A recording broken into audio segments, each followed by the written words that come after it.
Hello everyone, this is doctor Jeevesh Yadav.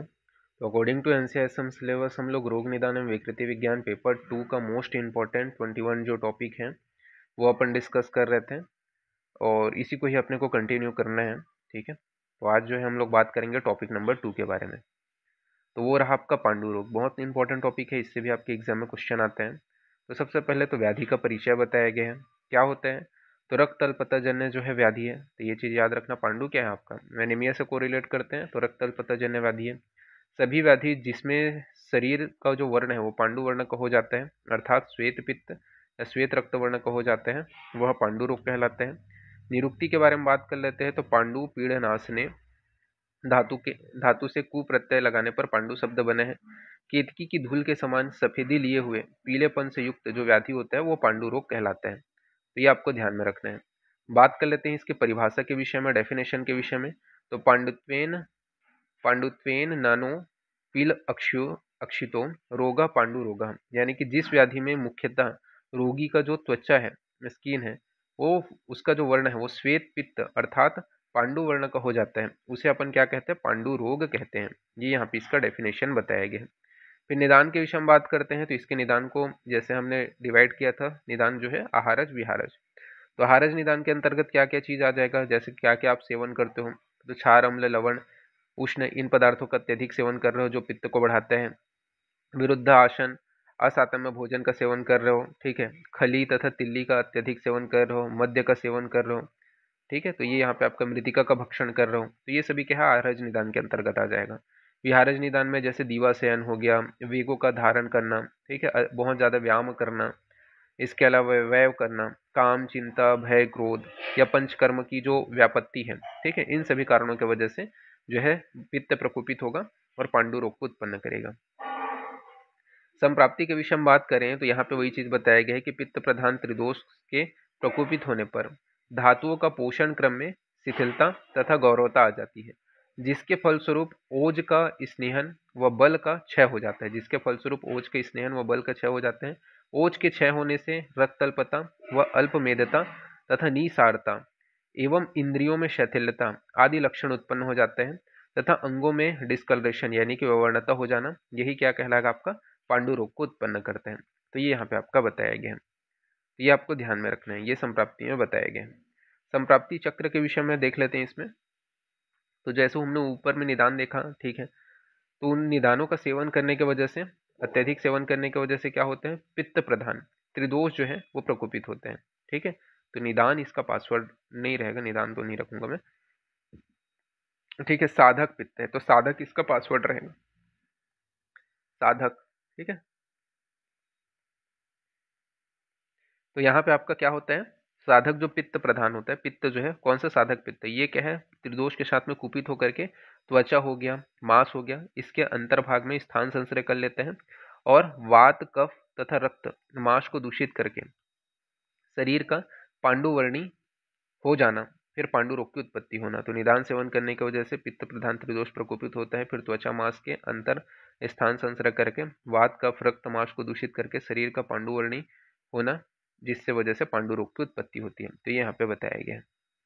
संप्राप्ति घटक के बारे में बात कर लेते हैं। तो दोष में कौन सा दोष होता है, पित्त प्रधान दोष होते हैं। दुष्य में त्वचा रस रक्त मांस होते हैं। स्रोतस में रस व रक्त व स्रोतस होते हैं। स्वभाव में क्षीरकालिक होते हैं और स्रोतोदृष्टि में संघ होते हैं। साध्यता के विषय में बात करें तो ये कृच्छ साध्य होते हैं। अग्नि जो है वो जठराग्नि मान्यता के कारण उत्पन्न होते हैं। आशय में अमाशय होते हैं, ठीक है, और अधिष्ठान में त्वचा है। तो ये संप्राप्ति घटक यहाँ पे आपका बताया गया है, जिसको आपको ध्यान में रखना है। फिर बात कर लेते हैं इसके भेद के विषय में। तो इसके टाइप्स जो बताए गए हैं, जैसे चरक ने जो है 5 प्रकार बताए हैं, वातज पित्तज कफज सन्निपातज और मृतिका भक्षणजन्य पांडु। सुश्रुत ने 4 बताए हैं, वातज पित्तज कफज सन्निपातज। वांग भट्ट ने 5 बताए हैं, वातज पित्तज कफज सन्निपातज और मृतिका भक्षणजन्य पांडु, ठीक है। पूर्व रूप के विषय में बात कर लेते हैं। तो हृदय स्पंदम रोक्षम स्वेदा भाव श्रमस्तथा, ठीक है। तो हृदय में क्या है आपका, स्पंदन का होना, शरीर में रुक्षता का होना, श्वेत का ना आना, ठीक है, श्रम तथा थकावट का होना। इसके अलावा त्वचा में स्फोट स्ठीवन, गात्र में सदन अविपाक, ये सभी आपके पूर्व रूप के अंतर्गत देखने को मिलते हैं। बात कर लेते हैं इसके लक्षण के विषय में। तो सामान्यतः कर्ण छवेन, ठीक है, इसके अलावा रक्त अल्पता आपको देखने को मिलेगा। ठीक है, कर्ण छवन यानी कि आपको क्या होता है, जो साउंड है अचानक से, साउंड है भी नहीं फिर भी सुनाई देते रहेगा, कान में आवाज गूंज रहे हैं, रक्त अल्पता देखने को मिलेगा। सून अक्षिकूट यानी कि आंखों में स्वेलिंग देखने को मिलेगा। त्वचा पांडु वर्ण का दिखाई देगा। इसके अलावा दुर्बलता, अन्न से द्वेष का होना, ठीक है, शीर्ण लोभ, ठीक है, यानी कि हेयर फॉल आपको देखने को मिलेगा। निद्राधिक्य, ठीक है, अविपाक का होना, गात्र में शदन का होना, ज्वर का होना। इसके अलावा हतानल यानी कि अग्नि का कम हो जाना। इसके अलावा अन्नविट यानी कि एनोरेक्सिया का होना। इसके अलावा आपका जो मृदातितो गतो निष्पीड़ित, ठीक है, यानी कि जो शरीर है उसमें मरोड़ का होना, जो नींव वगैरह है उसमें। इसके अलावा कोपन का होना तथा जो शिशिर से द्वेष होना, ठीक है, मतलब ठंडे से द्वेष होना। ये सभी आपके लक्षण बताए गए हैं। ठीक है, तो ये आपको ध्यान में रखना है। जबकि वातज पांडु में क्या होते हैं, तो वातज पांडु में जो है शरीर का जो वर्ण है वो कृष्ण पांडु वर्ण का हो जाता है। अंगों में क्या होता है, रुक्षता व लालिमा की उत्पत्ति होती है, अंगमर्दक की उत्पत्ति होती है, रूजा यानी कि पेन होगा, क्लम की उत्पत्ति होना, पार्श्व शिरोरूजा का होना, तोद होना, आलस्य वैरश्यता का होना, वर्च शोष का होना यानी कि जो मल है उसका सूख जाना। इसके अलावा सोप अनह व बल का क्षय होना। ठीक है, तो ये सभी वातज पांडु के अंतर्गत देखने को मिलता है।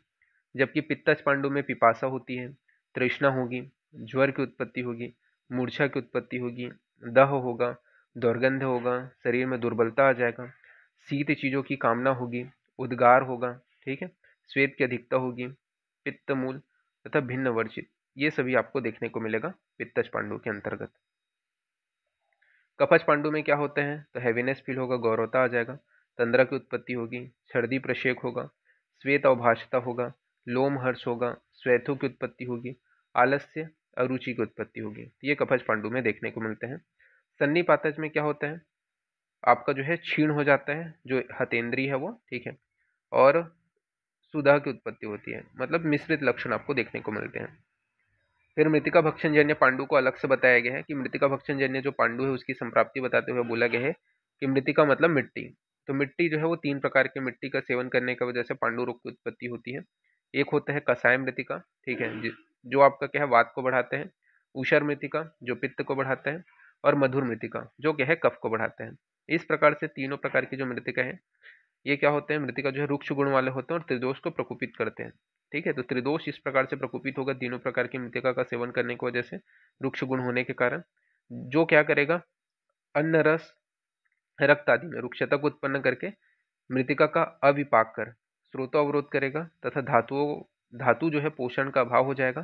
तो धातु पोषण का अभाव होने की वजह से क्या होगा, जो आपका ओज क्षय होगा, इंद्रियों का नाश होगा तथा बल वर्ण व अग्नि का नाश हो जाएगा। तो ओज क्षय, इंद्रियों का नाश, बल वर्ण अग्नि का नाश, जिसकी वजह से पांडु रोग की उत्पत्ति हुई। ये यहाँ पे आपका बताया गया है। लक्षण के बारे में बात करते हैं तो क्या क्या लक्षण बताए गए हैं, तो बल वर्ण अग्नि का नाश हो जाना, इसके अलावा सुन गंड अक्षिकूट, ठीक है, इसके अलावा जो स्वेलिंग है वो होना, मतलब सुन अक्षी में गंड प्रदेश में, ठीक है, भ्रू प्रदेश में यहाँ पे स्वेलिंग होना। इसके अलावा आपका पाद में, नाभि में, मेह में स्वेलिंग होना, कृमि कोष्ठ को होना, रक्त और कफ मिश्रित मल का त्याग करना, ये सभी लक्षण बताए गए हैं। साध्य असाध्यता के विषय में बात करें तो भेद में बताया गया हम, चरक ने पांडु के आपके 5 भेद बताए हैं, सुश्रुत ने आपके हमने देखे थे, ठीक है, 4 देखे थे, माधव निधान ने 5 बताए हैं। इसके अलावा आपका जो हरित है उन्होंने 8 बताए हैं, ठीक है, 5 तो माने ही माने हैं, ठीक है। इसके अलावा हलीमक को और जो है ऐड किया हुआ है। ओके, ये आपको ध्यान में रखना है। इसके अलावा अपन बात करते हैं कि साध्यता साध्यता देख रहे थे, तो जो चीरकाली पांडु होगा, लंबे समय से जो पांडु रोग हुआ है, ठीक है, तो वो क्या होगा, असाध्य होगा।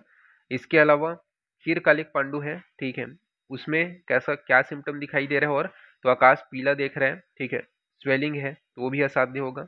कफ युक्त है, जिसका मल हरा है, ठीक है, पांडु रोगी है जिसका कफ युक्त है, मल हरा है तथा बंधा हुआ व अल्प मल है, अल्प मात्रा में निकल रहा है मल, तो वो असाध्य होगा। ठीक है, तो ये आपको ध्यान में रखना है। उपद्रव के विषय में बात करें तो कौन से उपद्रव बताए गए हैं, तो उपद्रव में जैसे कि अरुचि हो गया, वमन हो गया, ठीक है, तृष्णा हो गया, ज्वर हो गया, सिरासूल हो गया, अग्निमांद्य हो गया, शोफ हो गया, हृत पीड़ा हो गया, ये सभी इसके उपद्रव हैं। तो अरुचि, वमन, तृष्णा, ज्वर, सिराशूल, अग्निमांद्य, शोफ, हृत पीड़ा, ये सभी आपके क्या हैं, बताए गए हैं। ठीक है, उपद्रव के अंतर्गत। तो यहाँ पे ये जो टॉपिक है वो फिनिश होता है, नेक्स्ट क्लास में अपन आगे डिस्कस करेंगे। तो अभी के लिए इतना ही। Thank you class.